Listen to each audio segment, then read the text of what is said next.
평안하십니까? 우리 고난주간 특별 새벽 기도에 함께 참여하신 여러분, 그 귀한 마음, 이제 시작이니까 끝날 때까지 주님께서 은혜의 은혜를 더하시기를 원합니다. 오늘은 첫날입니다. 예수님과 함께 매일매일을 걸어가는 그 첫 번째 기도에 우리 하나님 찬양하시면서 시작하겠습니다. 찬송가 211장 반주에 맞춰서 한 마음으로 찬양하시겠습니다.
기도하겠습니다.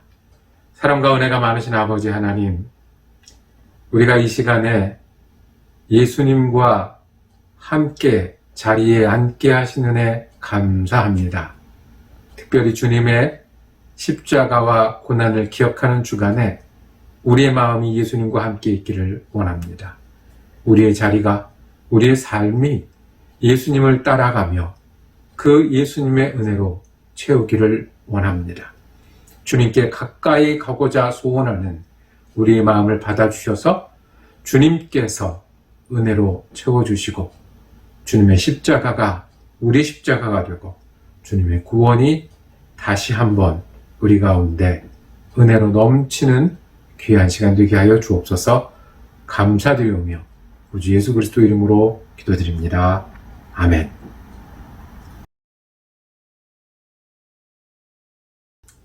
오늘은 잘 아는 예수님께 향유를 부었던 여인의 이야기를 볼 텐데요. 그 제목을 향유를 붓고 싶었던 여인이라고 제목을 정하고 은혜 나누기를 원합니다. 우리가 많이 듣고 또 많이 기억하는 이야기지요. 이 향유를 부은 여인은 자기의 값비싼 향유를 예수님을 위해서 부었습니다. 이 고난주간에 우리가 예수님께 향유를 붓는다면, 아니 이 여인은 자기의 향유를 갖고 와서 부었다고 하면 우리가 예수님을 위해서 부을 것이 무엇이 있겠습니까? 여러분은, 그리고 저는 어떤 귀한 것을 깨서 예수님께 드릴 수 있을까요? 오늘 이 말씀을 통해서 우리가 예수님께 가까이 가기를 원합니다. 예수님 참 많은 사람을 만났고 많은 사람들에게 치유도 베푸시고 가르침도 주시고 때로는 큰 기적도 행하셨어요. 그런데 오늘 이 장면은 그 예수님 마음 깊은 곳을 울리고 공감하게 했던 장면입니다. 지금은 그 예루살렘으로 가시는 마지막 십자가를 지었던 일주일 바로 앞에 있었던 때 이야기입니다. 베단이라고 하는 것은 예루살렘 길목에 있는 작은 마을이고 이 예수님께서 문둥이 시몬 집에 있었습니다. 예수님이 어려운 사람들, 환자들과 함께하는 모습을 끝까지 지키셨습니다. 그때 한 여인이 들어왔습니다. 하는 대로 그 한 여인은 예수님 식사하시는데 향유 옥합을 깼다고 그랬어요. 그러니까 우리가 가진 향수처럼 몇 번 뿌리고 이제 아니면 뭐 여러 번 나눠 쓰고 하는 게 아니라 병째로 그걸 깨서 그 머리에 부었다고 했어요. 그게 어떤 의미겠습니까? 지금 같으면 내가 대접하고 싶고 마음을 표현하고 싶으면 좋은 곳에 모실 때도 많이 있고 이 머리에 향유 붓는 정도가 아니라 스파도 있고 그렇죠. 좋은 리조트도 있고 좋은 곳으로 모실 수 있었을 거예요. 그런데 그 당시에 할 수 있었던 최고의 표시, 최고의 존경의 표시, 마음을 넘어서 정말 사랑하는 것을 보여주는 표시라는 것을 예수님도 또 그 자리에 있는 모든 사람들이 알 수 있었을 거예요. 향유라는 게 이스라엘 지역에서 나는 게 아니었거든요. 그러니까 대부분은 멀리서 수입을 해와야 되는 거고요. 그 향유병은 그 당시 기술로는 한번 깨면 그 자리에서 쓰고 말아야 되는데 그걸 머리에 부었습니다. 어떤 의미겠습니까? 구약 성경에서 기름을 머리에 붓는 장면들이 나와요. 어떤 사람들에게 머리에 붓죠? 왕을 임명할 때 머리에 기름을 붓습니다. 제사장을 임직시킬 때 머리에 붓습니다. 그리고 예언자, 선지자가 그 활동을 시작할 때 하나님께서 머리에 기름을 붓는 예식을 합니다. 예수님이 식사하실 때 머리에 붓는 것은 예수님을 그만큼 높이는 일이었던 거예요. 예수님 왕 같은 분이십니다. 하나님의 선지자 같은 분이십니다. 하나님의 제사장 같은 분이십니다. 그럴 만한 분이십니다. 라고 그 향유를 부은 거예요. 비난이 나왔어요. 뭐라고 했냐면 오늘 말씀 앞에 보면 분개하여 그랬습니다. 그 자리에 있었던 사람들이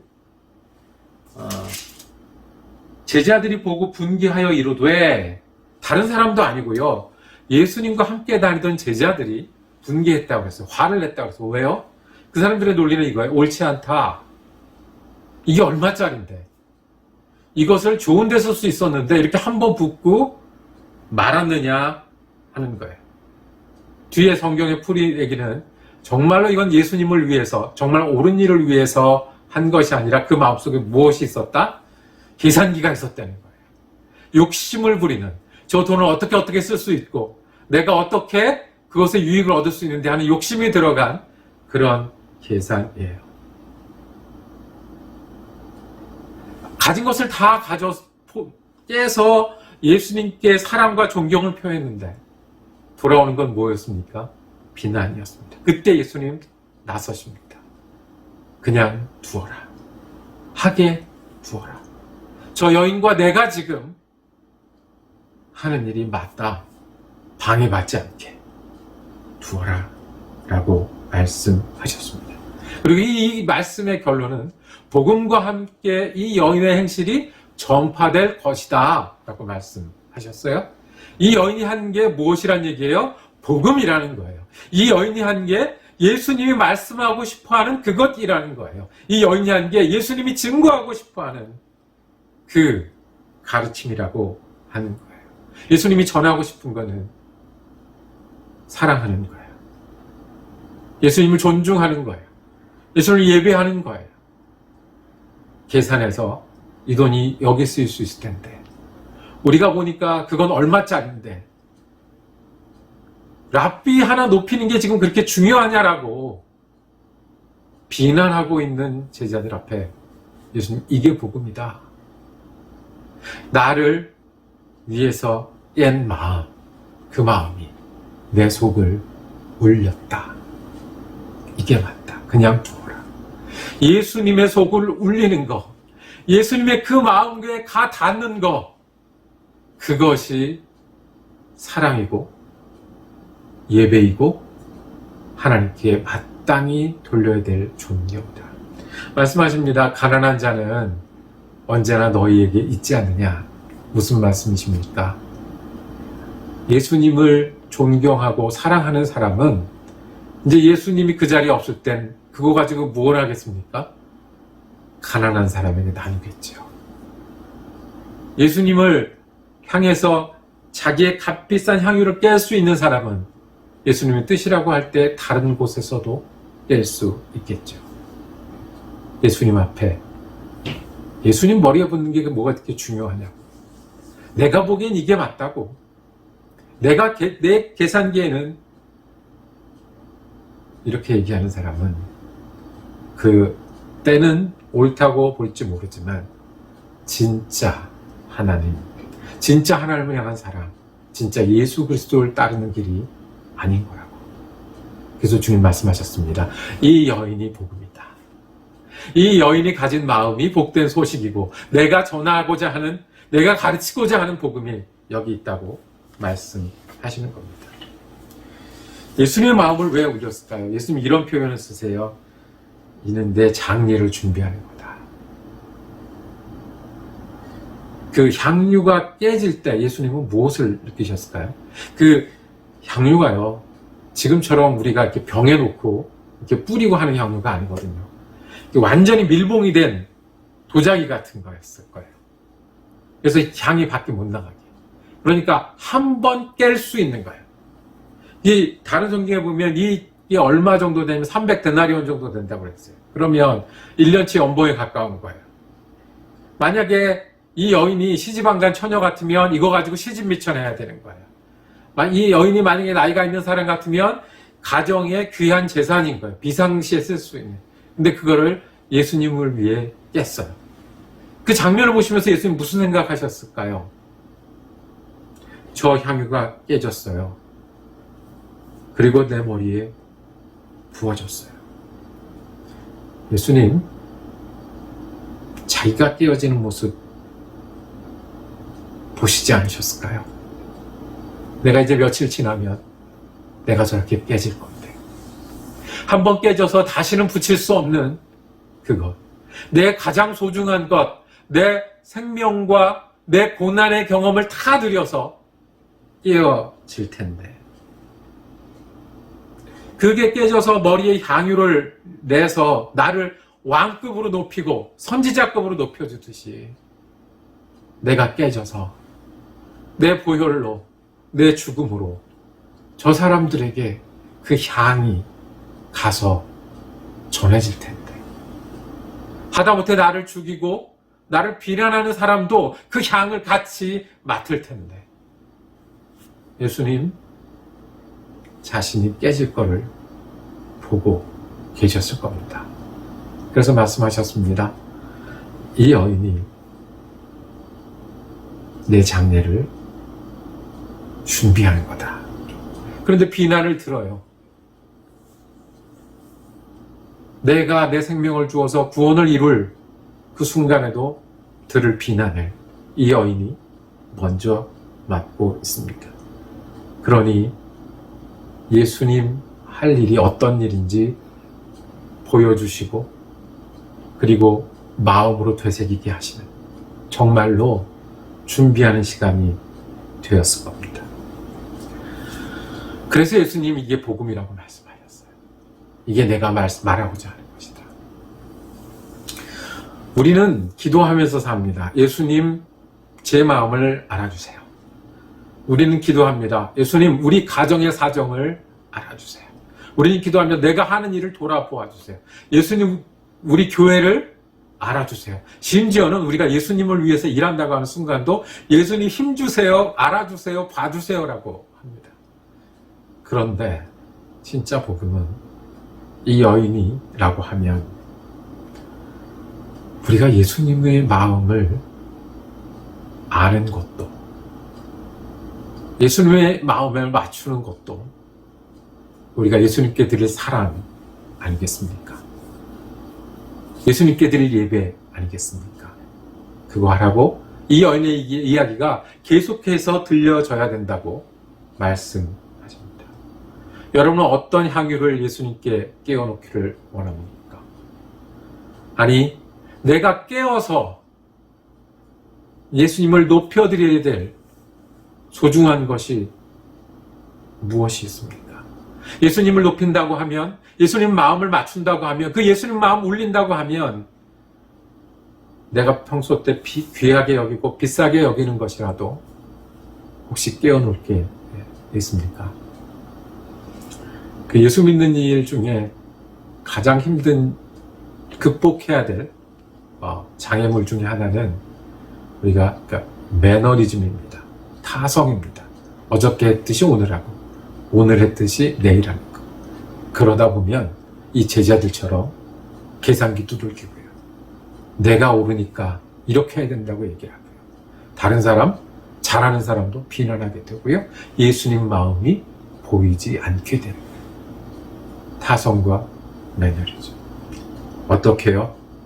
우리가 한번 깨보죠. 주님, 내가 알고 있던 것 주님 앞에 깨워놓습니다.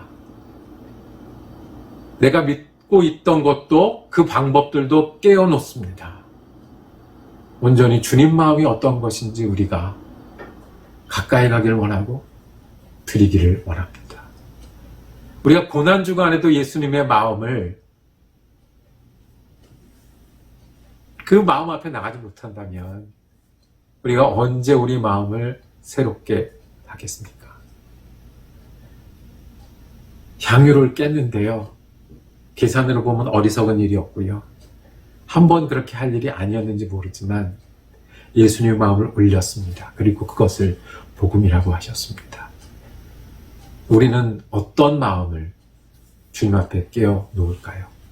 저는 타성, 매너리즘, 내가 옳다고 내가 안다고 생각했던 거를 깨어 놓아서 예수님과 함께 다시 시작하고 싶습니다. 여러분은 무엇을 깨고 예수님과 함께 다시 시작합니까? 무엇을 깨서 예수님께 드리고 마음 그대로 보여드리기를 원합니까? 우리 잠시 기도할 텐데요. 이 기도할 때는 우리가 향유를 가지고 주님 앞에 나가기를 원합니다. 우리 마음을 가지고 주님 앞에 나가기를 원합니다. 그걸 깨어놓고 주님 마음에 드리고 우리가 다시 주님 마음을 우리 마음에 채워 시작할 수 있는 고난주간이 되기를 원합니다. 잠시 우리 기도하실까요? 기도하겠습니다. 아버지 하나님, 내가 위선하고 평가를 받고 인정을 받는 그 옥합을 깨기를 원합니다. 나의 인정은 주님께 있습니다. 나를 인도하시는 분은 주님이십니다. 나의 결정도 주님이십니다. 주님, 나를 위해서 깨지신 주님을 우리가 기억할 때 내가 오늘 주님 앞에 작은 마음을 깨어놓습니다. 주님을 예배합니다. 주님을 존경합니다. 그리고 주님을 사랑합니다. 내가 가진 것 깨어서 주님께 다 쏟아놓고 주님 마음 본받아 내가 채우기를 원합니다. 주님께 인정받고자 주님께 마음 향하고자 사는 내가 되게 하여 주옵소서. 우리를 위해서 십자가의 길을 걸으셨던 주님, 그 주님 앞에 오늘 우리가 나아가기를 원합니다. 무릎 꿇기를 원합니다. 그리고 우리가 가지고 있는 향유를 깨기를 원합니다. 우리의 마음을 깨어서 주님께 드리오니 주님, 우리 마음과 주님 마음이 하나 되게 하여 주옵소서. 우리가 주님 앞에 빈 마음이 되기를 원합니다. 주님의 마음으로 우리를 채우기를 원합니다. 주님을 사랑하고 예배하고 존중하는 사람으로 거듭나기를 원합니다. 주님 사랑하는 일이 제일 중요한, 주님을 따르는 일이 제일 중요한 믿음의 마음이 우리 마음이 되게 하여 주시옵소서. 감사드리오며 우리 주 예수 그리스도 이름으로 기도드립니다. 아멘. 함께 묵상할 수 있어서 감사합니다. 앉은 자리에서 주님께 좀 더 기도하는 시간 가지셔도 좋겠고요. 저는 내일 두 번째 걸음, 예수님의 고난과 함께 걷는 두 번째 걸음 시간으로 다시 만나 뵙겠습니다.